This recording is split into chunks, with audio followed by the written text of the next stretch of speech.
Hi friends, this video shows how to pause game download on PS5. Please don't forget to subscribe this channel. Please like and share the video.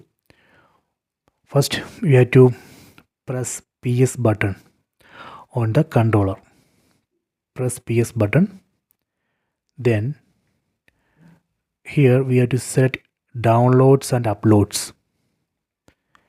So here you can see one game download is going on. See, download is in progress, and I want to pause this download. So we can press options button on the controller. See, this is the options button. Press this button. Now we can see the options. Here we can see the pause. Set pause. Done. See, this way we can pause game download in PS5. I hope you have enjoyed this video. If you want to resume, again press that options button. Then set resume.